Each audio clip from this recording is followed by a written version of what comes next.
selanjutnya kita akan belajar tentang perancang rencana pelaksanaan pembelajaran atau RPP IPS ISD. Perlu kita ketahui sebelum berlakunya penulisan RPP yang terbaru, RPP sebelumnya itu berpedoman kepada Permendikbud nomor 22 tahun 2016. Di sana disebutkan bahwa ada 13 komponen penting yang masuk di RPP. Saat itu bisa Anda lihat ada identitas sekolah, identitas mata pelajaran, kelas, materi dan sebagainya, itu sampai penilaian hasil belajar. Namun setelah Menteri Pendidikan kita berganti, yaitu Nadiem Makarim, beliau memberikan edaran Kemendikbud nomor 14 tahun 2019. Ini beberapa alasan kenapa penulisan RPP atau pembuatan RPP itu direvisi. Pertama, karena guru sering diarahkan untuk menulis RPP dengan sangat rinci. Seperti tadi di atas ada 13 komponen yang harus diisi. Maka ketika guru menulis RPP, waktunya akan habis tersisa.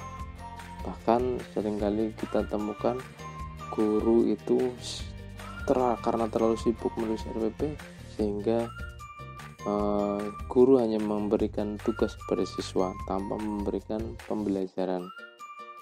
Kedua, agar nanti penulisan RPP ditulis dengan 3 prinsip utama, yaitu efisien, efektif, dan berorientasi. Yang ketiga, tidak ada standar baku format penulisan RPP. Jadi guru nantinya bisa mengembangkan sendiri format RPP. Tapi yang paling utama, format RPP itu harus efisien, efektif, dan berorientasi kepada peserta didik. 3 komponen utama di RPP menurut Kemendikbud nomor 14 tahun 2019 ada 3, yaitu tujuan pembelajaran, langkah-langkah atau kegiatan pembelajaran, dan penilaian pembelajaran atau assessment. Kita bahas satu persatu. Tujuan pembelajaran. Perlu kita ketahui cara menuliskan atau cara merancang tujuan pembelajaran itu diawali dari kompetensi dasar yang tertera di silabus. Kemudian dari kompetensi dasar itu diturunkan lagi menjadi indikator dan terakhir menjadi tujuan pembelajaran. Nah, saya ambil contoh di KD IPS kelas 4. Tema 5, pahlawanku, subtema 1, perjuangan para pahlawan. Di situ ada KD 3.4, yaitu mengidentifikasi kerajaan Hindu dan atau Buddha dan atau Islam di lingkungan daerah setempat serta pengaruhnya pada kehidupan masyarakat masa kini. Setelah itu kita akan terapkan kepada indikator.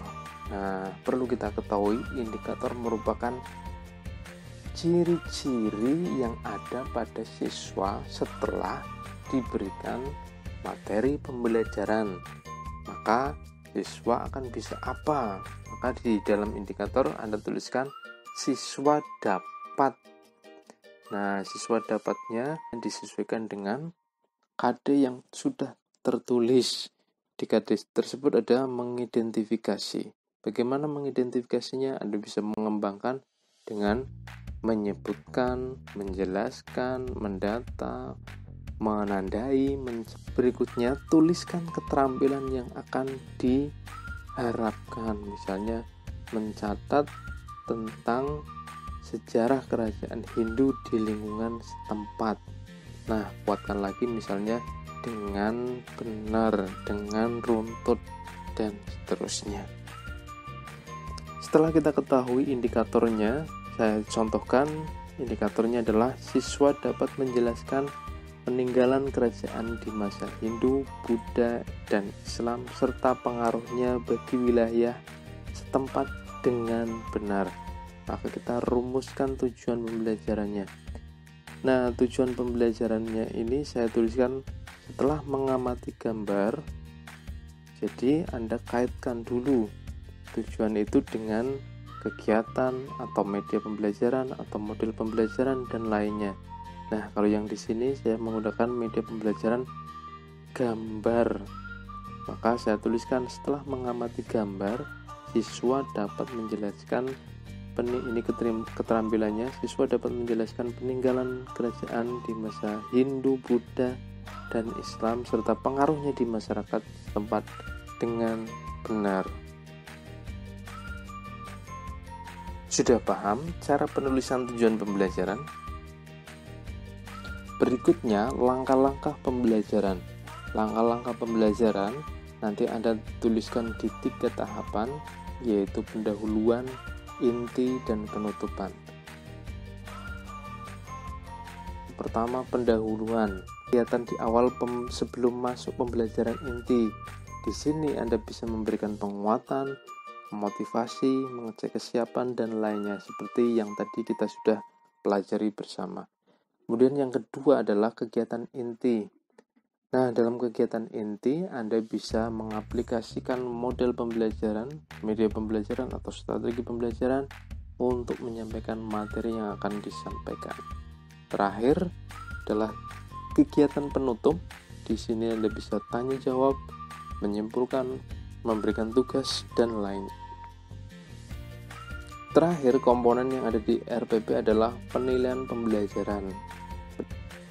Prosedur penilaian pembelajaran dibuat secara sederhana dengan tetap memperhatikan indikator pencapaian kompetensi dan mengacu pada standar penilaian yang ada.